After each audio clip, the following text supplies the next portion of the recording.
The auction block on Station Kepler 7 reeked of desperation and stale recycled air. Zoe stood among a dozen other beings Venturi with their crystalline skin, Mothcar with folded wings, and a handful of other species she couldn't identify. All of them wore the same expression: defeat. Lot 17, the auctioneer's translator barked. Female, human, marketable for domestic labor or companionship. Starting bid, to credits, to credits. The price of a synthetic meal pack. Zoe's jaw clenched, but she kept her eyes forward. She'd heard the stories about humans in the outer systems, how they were considered primitive, their homeworld barely noticed by the Galactic Collective until a century ago. But standing here, being sold like cargo to pay her father's gambling debts, made the reality cut deeper than any story. The crowd barely stirred. Humans had a reputation, emotional, unpredictable, prone to something the other species called irrational attachment, to abstract concepts not ideal for servants. To credits, a voice called from the back, bored, dismissive.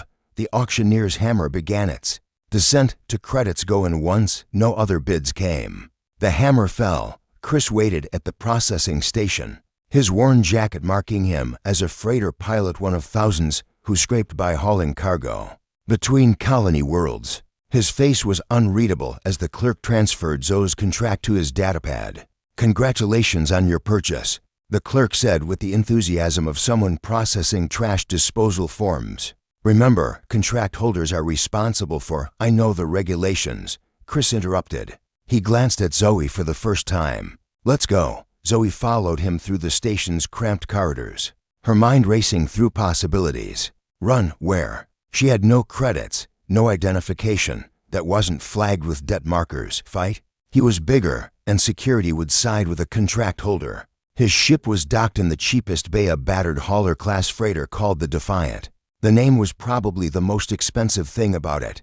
The airlock sealed behind them. Chris tossed his jacket onto a chair and turned to face her. "So here's how this works," he said, pulling out his datapad. "I'm going to explain what's happening, and you're going to listen. Then you're going to make a choice." Zoe's shoulders tensed. "Here it comes." Chris tapped the screen. "According to collective law, your contract makes you my property for 7 standard years, or until the debt is paid. 2 credits plus station fees equals to point for 7 credits total. You understand?" "Yes," Zoe said quietly. "Good." He tapped again. "Now, according to Earth Coalition law, which the collective recognizes under the Terra Accords, no human can own another human. Marriage contracts that involve financial compensation without consent are void, and forced labor is illegal." Zoe's head snapped up. "What?" Chris's expression remained neutral, but something flickered in his eyes. "The collective has a loophole the size of a gas giant in their legal system. They recognize contracts from member species, but they don't enforce the internal laws of those species. So they'll sell humans under their contract law, but they conveniently forget that Earth law makes it illegal." "I don't understand." "You bought me, I bought your contract," Chris corrected. "Now I'm going to do what the collective won't: follow human law." He tapped the datapad one final time. "Contract nullified, debt paid. You're free." The words didn't make sense. Zoe stared at him, searching for the trap, the angle, the cruelty hidden behind the gesture. "Why?" she finally whispered. Chris set the datapad down. 3 years ago, my sister was in your position. Different station, same auction. Someone bought her contract for 5 credits. His voice went flat. By the time I found her, she'd been resold 4 times. It took me 2 years and every credit I had to buy her contract and get her home. I'm sorry." Zoe said, the words inadequate. "Don't be sorry. Be smart." Chris moved to the ship's small galley and pulled out 2 ration packs. "The collective doesn't care about humans. We're too new, too few, too emotional. They'll keep exploiting these loopholes until someone makes them stop." He tossed her a ration pack. "So that's what we're going to do, we." Chris smiled for the first time, a sharp, determined expression. "You think I spent a point for 7 credits just for charity? I need crew. Someone who understands what we're up against. Someone who's willing to work for you. Work with me," Chris corrected.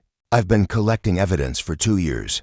Documentation of every human sold on these stations, every contract violation, every time collective officials ignored Earth law.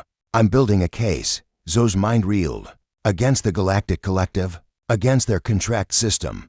The Terra Accords have provisions for legal challenges. It takes a documented pattern of abuse, witness testimony, and someone stubborn enough to file the paperwork.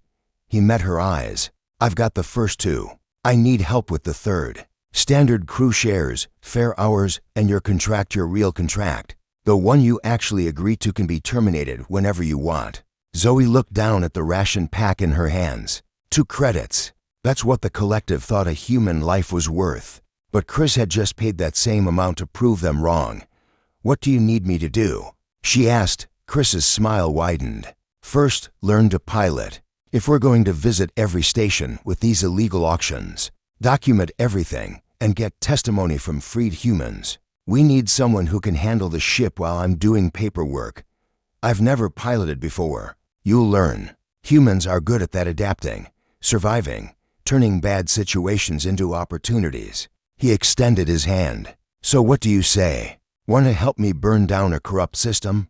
Zoe looked at his hand, at the stranger who'd spent barely enough for a meal to give her back her freedom, who'd turned personal tragedy into purpose. She thought about every other human still standing on auction blocks, waiting for someone to decide their worth. She clasped his hand firmly. Let's make them regret underestimating us. 6 months later, the Defiant docked at Station Kepler 7 again. But this time, Chris and Zoe didn't walk through as buyer and purchased. They walked through as advocates, with documentation, legal briefs, and testimony from 43 freed humans. The collective's contract loophole closed 3 months after that dot, and it all started with 2 credits and a human's refusal to accept that any person could be bought.